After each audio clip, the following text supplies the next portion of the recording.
Üdvözlök mindenkit, ez itt a Digit Podcast. Személyi László vagyok, a Future-nál vezetőpartnere, és társam a Krimiben Szekér Zoltán, az OD&IT és a Sailing Hangar alapító ügyvezetője. Sziasztok, jó napot kívánok! A Digit Podcast célja, hogy akit nem elégítenek ki a felszínes cikkek és a hangzatos jelszavak, az közelebb kerülhessen a digitalizáció és az informatika mai meghatározó trendjeihez. Mi itt a mélyére fogunk ásni a dolgoknak.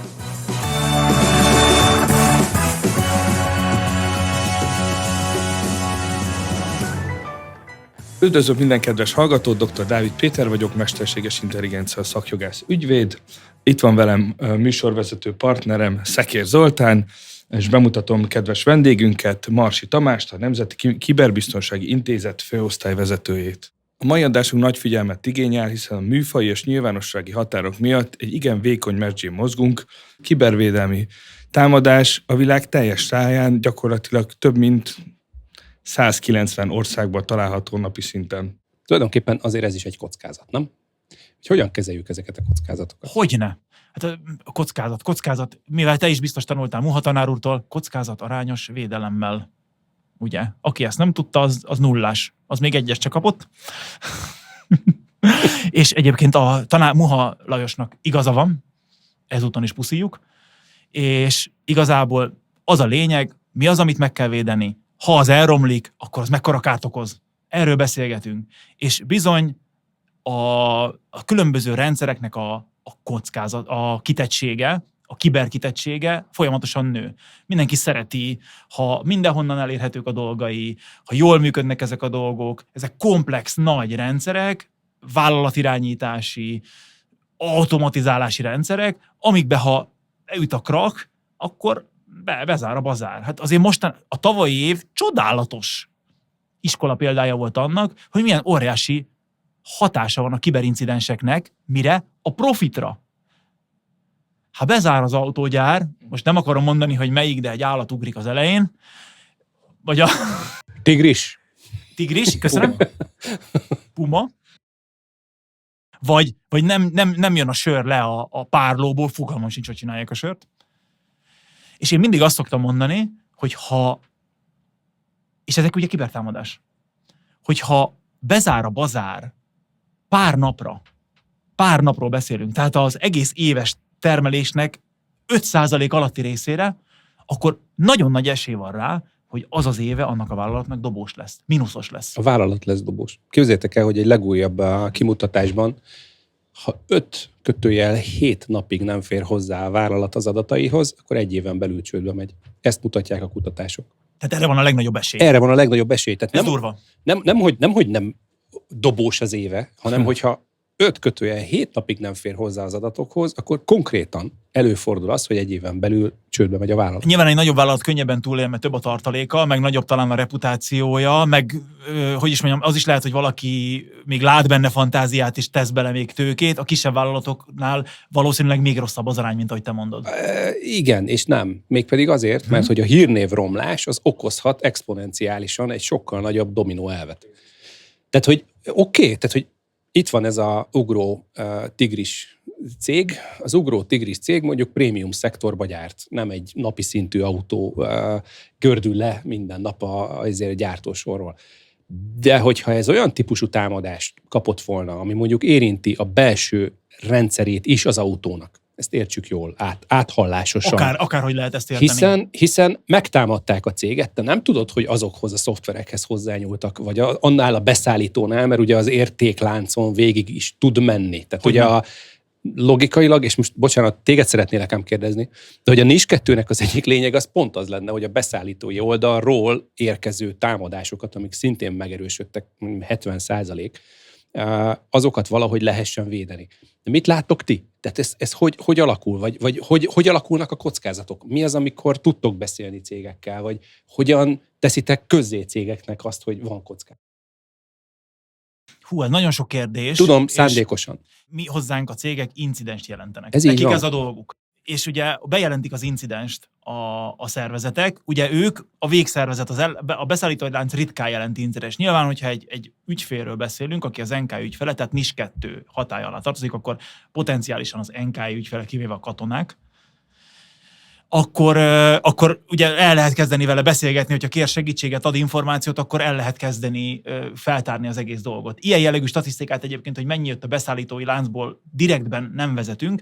Azt látjuk most, ugye 2024, te pontosan tudod, október 18-a óta hatályosult a NIS 2, akkortól kell egyébként incidenst is bejelenteni hozzánk mindenkinek. És ugye onnantól kezdődött egy kvázi kampány, hogy jelentsd be az incidensetet, és most ott tartunk, hogy az incidens bejelentési statisztikánknak nagyjából úgy a harmada teszik ki a NIS 2-es szektorok. Tehát még mindig a fele a közigazgatás, harmada az egésznek a harmada az a NIS 2 szektor, és a többi pedig a maradék DORA ügyfelek, egyéb bejelentők, stb.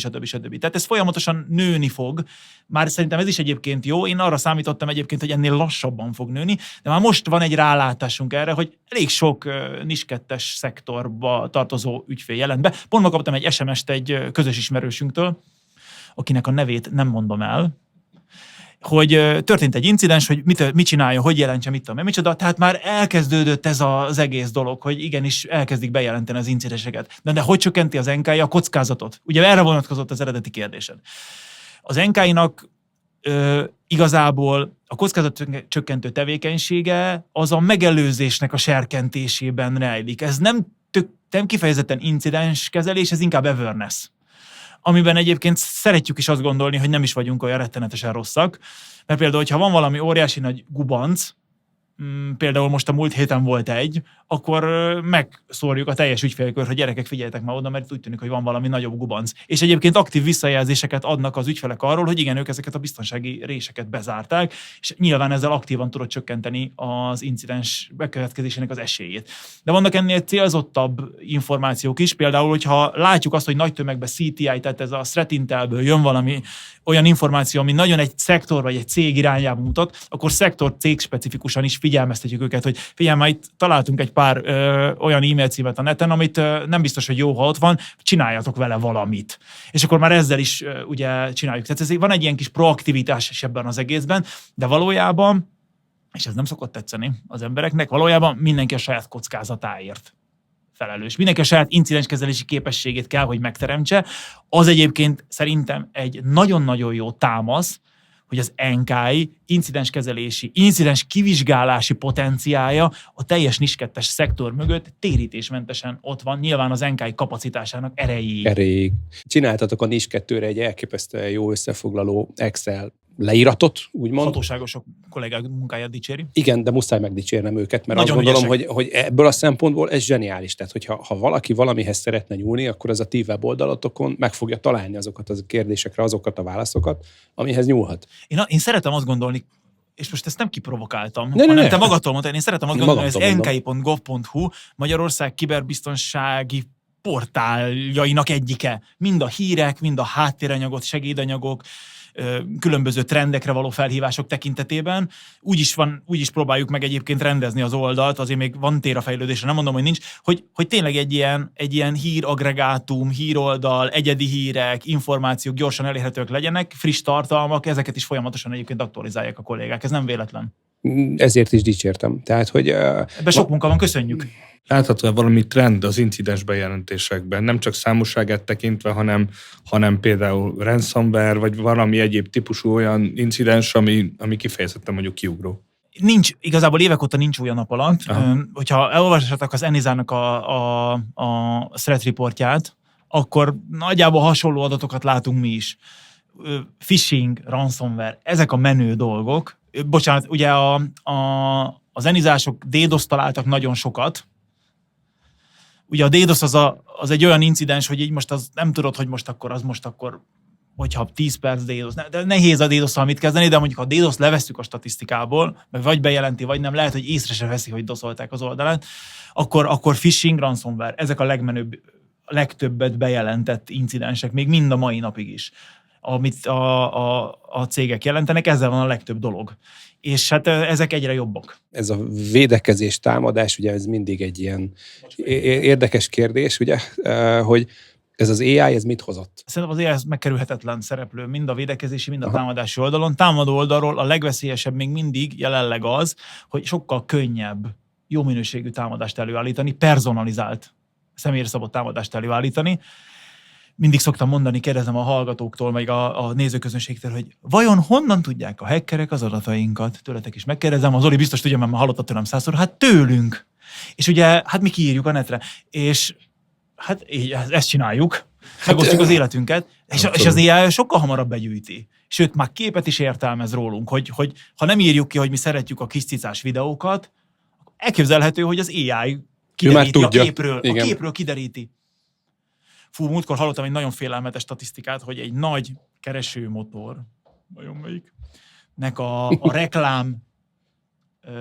reklám divíziója valami AI alapú cuccal iszonyatosan a keresési adatok alapján iszonyatosan pontosan megmondja, hogy melyik lesz a következő termék, amit te megveszel. Ez olyannyira igaz. Az a durva, amikor a technológiailag abban a térben te nem vagy hiteles figura már, mert hogy technikailag lemásolták az arcodat, a hangodat és mindenedet. Ugye 5 perc videó elég a saját hangodon arra, hogy onnantól fogva te AI generált legyél. És hát azért rólunk van. Valójában nagyon is arról szólt. Ezt azért betűvel kezdődik, és 5 karakter és különböző háztartási cikkeket árul. És én nem tudom, hogy itt mennyire lehet reklámot mondani, én kiszoktam az előadásokban mondani, egy cégnek a magyar divíziójáról beszélünk, akitől nagyon sok pénzt szakítottak le ezzel a technikával, amit most az Zoli mondott. De nagyon sok pénzt úgy képzeljétek el, hogyha ide kitennénk az asztalra, azért elszámolgatnánk egy darabig. 10 000-esekbe. Nagyon sok pénzt. És mi az, ami ott történt? Ezzel a deepfake technológiával elhitették vele, hogy ő benne van egy olyan kontextusban, a felsővezető nevében, és ő utalt pénzt. És mi az, ami itt hiányzik? Ezt mindig most már egyre gyakrabban mondom el, hogy mindig vissza kell kérdezni. Fel kell hívni a főnököt. Főnök, biztos, felhívom a telefonszámot. Azt azért, ha azt lehamisítják, hát azért az már bonyolultabb dolog. Nem lehetetlen, de sokkal bonyolultabb. És főnök, biztosan akartuk utalni? És hogyha nagyon-nagyon-nagyon hülye visszaválaszokat vannak, akkor itt valami nagyon nagy sundabunda van. Ja, az, amiről beszélünk, ez nagyon fontos, hogy mindegyikünknek a LinkedIn oldalán vannak cikkek. Ezekben a cikkekben pont a múlt héten, de nem azért, mert összebeszéltünk, hanem azért, mert hogy tudtam, hogy jönni fog Tamás, egy erre vonatkozó 3 lépéses ellenőrző listát tettem oda, mégpedig azért, mert ez pszichológia. Föl fog hívni egy olyan időpillanatban, tőled tudja, hogy melyik az az időpillanat, tőled tudja, mert már bejött, van egy átfogó, megelőzési, figyelési időszak, amikor felkészülnek belőled, majd felhívnak. Lehetőség szerint, ha gyerekes szülő vagy, akkor vasárnap mondjuk lefekvés előtt. Amikor már félig a munkára gondolsz, félig a gyerekek nyúzzák a meglévő agysejtjeidet, és egyébként baromira nem arra gondolsz, hogy neked cybersecurity-vel kéne foglalkoznod. Ebben a pillanatban jön egy hívás, vagy egy e-mail, és azt mondja, hogy azonnal cselekedj. És ennek engedelmeskedsz. És itt most az adásban is mondjuk el, hogy ugye meg kell állni, és ugye föl kell hívni mindig. Double check. Mindig, vagy treble check, akármennyi check. Szerintem, nem tudom, én legfelsőbb vezető, ha lennék, ami nem vagyok, én nem sajnálnám arra folyamatosan biztatni a kollégámat, hogy ilyen esetekben inkább 3-szor kérdezzenek. Tudod, ez egy életszerű példa, engem a Binance-esek hívnak mindig vasárnap délután este felé, hogy akkor ott valami van a számlámmal, és hogy ugyan nézzek és már van utána. Van, de hogy én szerintem ez már nem használtam 5 éve, tehát hogy ráadásul már minden hard walletem van valahol eldugva, ha még megvan. Teljesen mindegy, a lényeg az, hogy az időpont nekem most állt össze, hogy vagy fektetési és vagy tanulási idő végé hívnak nyilván, vagy ez a vasárnap, tegnap este is vasárnap este hívnak, a feleségem már csak annyit kérdezett, hogy megint a Binance-esek. Igen, abszolút jól működik, nekem ott lett gyanús az egész, mikor kérdezték, hogy és mennyi pénz van a számláján, és hát én mondtam, hogy mi közük hozzá. De hát ez most nagyon fontos, és akkor köszi. És akkor abszolút. Egy kicsit az emivel evezzünk tovább. Gyakorlatilag oké, és azt olvastam, hogy a cégek 2/3 már vizsgálja azt, hogy az EMI bevezetésében milyen sérülékenységeket okozhat. Ez azt jelenti, hogy mondjuk a cégek 1/3 vakon repül itt a EMI bevezetésénél? ugye ezt nagyon-nagyon-nagyon nehéz ezt megmondani. Kérdés, hogy ugye lehet, hogy a cégek harmada egyáltalán nem is foglalkozik emivel. Tehát lehet, hogy csak azért vizsgálja a kockázatot, mert foglalkozik vele. Tehát ez is egy simán egy szegmens. Nem tudom, milyen kérdés előzte meg ezt az egészet. Ez fontos látni. Akkor inkább csak a sérülékenységre koncentráljunk. Akkor az EMI vezetés során milyen új sérülékenységeket vihetünk be a cégbe, amire nem is gondolunk? Alapjában véve ez az EMI kérdés, ez ott indul, hogy nem tudjuk, hogy mi ez. Van valami, amit nekem most nyomás van rajtam, mint cégvezető, hogy használjam. De hogy működik, mennyibe fog kerülni, mire fogom használni, azt nem tudjuk. Mi az első interakció? Fölmész, és a ChatGPT ingyenes verziójában elkezdesz trollkodni. De, hogy trollkodsz? Akkor föltöltöm ezt a doksit, és rákérdezek, hogy mi van benne. Ez az egyes számú probléma. A kettes számú probléma, hogy nem tudsz róla, hogy a kollégád is ugyanezt teszi, hiszen a security rendszer ebből a szempontból nem fog neked szólni, hogy egyébként, mivel te tiltod, és bölcs vezérként azt mondod, hogy te nem használsz még a cégben ilyet, ezért aztán a kollégádról már nem tudod, hogy használja, és akkor itt kialakul kettő dolog. Shadow AI, Shadow IT. És jön a harmadik verzió, amikor tulajdonképpen generációs problémákba ütközöl. Mert ha fölkészült az informatikai rendszered, fölkészült vagy, mint vezető, és nem tudsz alkalmazkodni az új generációhoz, akkor A, nem kapsz munkaerőt, hiszen AI-t szeretne használni, B, azért szeretne AI-t használni, hogy meggyorsítsa a munkaidejét, hiszen ő nem fog túlórázni. És itt szeretnék visszakérdezni, hogy nálatok akkor, amikor így NKI oldalon jönnek különböző információk, akkor ti hogy próbáljátok meg ezt az egész szabályozást mondjuk visszagyömködni egy NIS 2-be, vagy egy dorába? Hát nézd, én szerintem az AI-nak a kockázata az leginkább adatvédelmi. Nem pedig incidenskezelési. Ahhoz meg a Péterfalvék jobban értenek. Én incidenskezelési aspektusból olyan dolgokat tudok mondani, hogy például akár egy on-prem telepített, nyilván egy olyan, hogy kiteszünk olyan érzékeny saját sérülékenységi vektort az AI-nak, amihez semmi köze. Tehát odaadunk neki egy csomó adatot, amit aztán ő elvisz, aztán azzal valaki valamit csinál, aztán visszajön, mint a reszkesetek betörőkbe, ugye este a betörők, és odaadtam az AI-nak, hát de jó pofa voltam, de még az on-prem AI-nak meg elhisszük, hogy amit mond. Hát mit csináltunk annak idején, mikor kezdő Linuxosok voltunk? Te is, nem tudom, te ezt csináltad, de én ezt csináltam, felvettem a Stack Overflow-ra. De mindenki ezt csinálta. Elmentem a Stack Overflow-ra, volt egy parancs, hogy ezt beírod, és minden megjavult tőle, hát úgy behánytam, mint a szél. És ugye most ez sokkal, és az elején, aztán utána már nyilván tudtam értelmezni ezeket a parancsokat. És a különböző AI-ok meg még gyorsabban adják vissza a még nagyobb baromságokat. Van egy nagyon jó mém, ami szokott terjedni a LinkedIn-en, hogy ez a gombás? Az a gombás mém. Ismered a gombás mémet? Abszolút. Most a mém magyarázás következik, ami a leghitelesebb a legjobb hangban különösen jó. Tehát így mondja, beküldjük, hogy ez a gomba mérgező? Nem, nyugodtan fogyaszd el. Meghal az ember. Ez mérgező volt. Elnézést, mégis lehet, hogy mérgező. Hát köszi. És ez egy nagyon komoly veszély, hogy amit beadunk, hát ő okosabb, ugye ez a premissza, hogy okosabb valójában egyébként ő csak mondja, amit tud. Hát elhiszük neki, és csináljuk vakon, amit csinál, és növeljük ezzel a kitettségünket, és sokkal kevésbé számítunk a saját humán.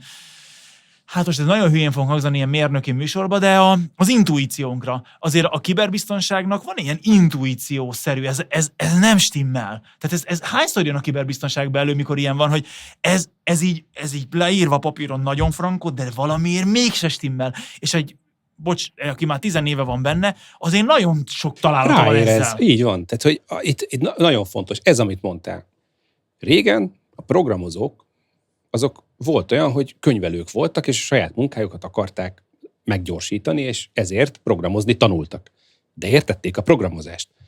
Ott ülök egy falkával szemben, akik programozónak nevezik magukat, de nem tudnak könyvelni. Majd beteszi a cloudba, vagy bármelyik programgenerálós AI-ba, csinálj nekem egy könyvelő programot, enter, promptot, amit visszaad, és hát ezt tud könyvelni. Nem! Ebben nem tudjuk, hogy mi a kód. Ebben nem tudjuk, hogy mi a kód. De leellenőrizni sem tudja, hiszen nem programozó, és nem könyvelő, hiszen most tanulja. Akkor, amikor erről beszélünk, akkor ezt hozzuk át KKV szintre, ahol ugye AI agentet árul boldog-boldogtalan. Amiről sem aki árulja, sem aki megveszi, sem tudja, hogy mi az. És nekem ezt szeretném mondani, hogy oké, hogy mi nagyvállalati nyelven szoktunk néha beszélni, de ez egy kisvállalat. A kisvállalatnál meg fogja venni, és le fogja telepíteni, és se az nem tudja, aki árulja, se az nem tudja, aki bevezeti, hogy mit csinál. Ezzel milyen gondolataid vannak erre? Hogy hogy látod te Hát ezt? edukálni kell ezeket az embereket. Nem tudsz vele mit csinálni. Nyilván nekünk a kiberbiztonsági aspektusára kell tudni felhívni a figyelmet, de alapvetően azoknak a cégeknek, akik eladják, kellene sokkal tudatosabban árulni a saját portékájukat, hogy akármilyen badarságot nem melegítsenek rá arra. És egy az, hogy semmi szüksége, nem is illeszkedik a rendszerbe, tehát az AI-t lehet használni, nem minden áron kell használni, nem minden feladatra jó az AI. De amiről egyébként most mindenkinek elment a kedve az egész AI-tól, mert így eléggé, hogy is mondjam, ilyen ködös volt, de egy dolgot azért nem mondtunk el, hogy például konkrétan kiberbiztonságban hogyan szuper az AI. Amire nagyon jó az AI, nagyon jó IT biztonságban, az a különböző incidens detekciós képességnek a sikeressége. Az AI nagyon sok adatból nagyon pontosan meg tudja azt mondani, hogy melyik eseményből lesz potenciálisan incidens. Sokkal pontosabban tudja megmondani, a jelenlegi kutatások szerint, én 2-3 olvastam, mint az ember. Ugyanakkor itt is azért kell egy kis humán interfész ebben az egészben, nyilván ezeket meg kell vizsgálni, de ő be tudja úgy szkórolni az eseményeket, amik sokkal pontosabbak. Hát egy siembe hány esemény érkezik naponta egy közepes vállalatnál is? Hát 10 000-es nagyságrendű, 100 000-es nagyságrendű esemény érkezik, még úgy is lehet, hogyha agregálja valamennyire az eseményeket.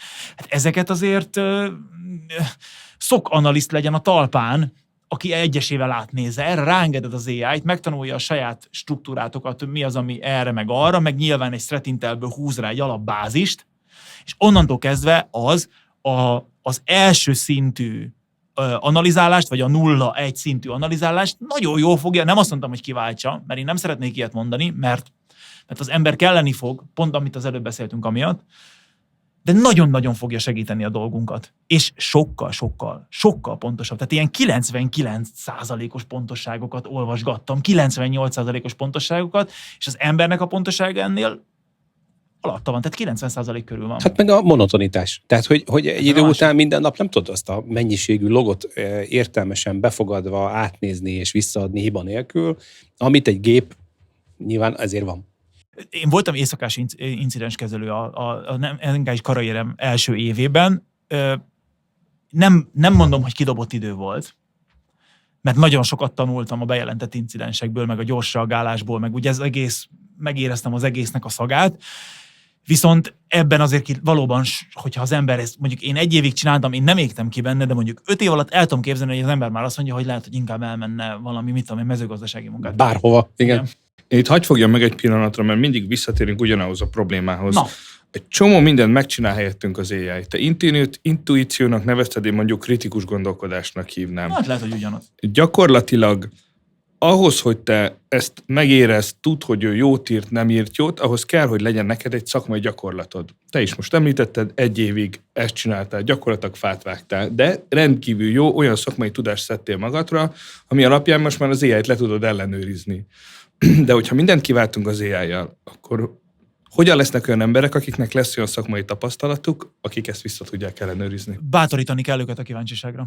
Egyszerűen ki kell azt a junior kollégákba bele kell azt nevelni, hogy mindig maradjon kíváncsi, és mindig maradjon tudatos. Hát, hogyha lehet ilyen drasztikusat is mondani, hogy elvárni tőlük, de valójában a jó kiberbiztonsági szakember mindig kíváncsi lesz. Mindig lesz egy ilyen kis, nem azt mondom, hogy paranoia, de egy ilyen, biztos, hogy az történt, nézzünk egy picit mögé. És erre kell őket folyamatosan bátorítani, meg kell egy olyan mentoráció, aki segít. De nagyon fontos, hogy szerintem, nekem ez a tapasztalatom, hogy legyen ezek mellett még önálló is. Egy picit nagyobb lesz a feladatuk nekik. A mostani junioroknak nagyobb lépcsőfokot kell hamarabb megugrani, pontosan ezek miatt, mert a feladatok elfogytak. De mindig ezeket szem előtt tartjuk, akkor tud fejlődni. De a legfontosabb az, hogy próbálja meg maga. Ugye én mindig szoktam mondani az új kollégáknak, hogy van a gépedben egy szuper szakrendszer beépítve. Internetes keresőnek hívják, mindenki van ráírva. Ott azt mondod, hogy már elvesztél, ellentmondásos információkat találtál, akkor menj oda és kérdezd meg a seniort, hogy mi a helyzet a mentorodat, és akkor ő fel fogja ezt oldani, és meg fogja magyarázni, hogy miért mondják azt valószínűleg, de tegyél meg, szánjál rá, mit tudom én, 15-20 percet, hogy megpróbálod magad megoldani, mert abból tanulsz igazán. Ha neked készre megadja a választ a szenior, akkor 3-ból 3-szor meg fogod kérdezni. Ha egyszer kitúrtad, meg fogod érezni, mert az biztos, hogy nem akarod még egyszer kitúrni. A műsor feléhez érkeztünk, ilyenkor mindig valami személyesebb, ilyenkor mindig valami kicsit emberközeli, személyesebb témáról teszünk fel. Emberközeli, szerintem ez is tök emberközeli. A kérdés az, hogy milyen könyvet olvastatok utoljára, legyen ez bármilyen regény vagy novellás kötet, és mennyire tetszett. Fú, én most rossz kisfiú voltam mostanában, nem nagyon volt időm olvasgatni.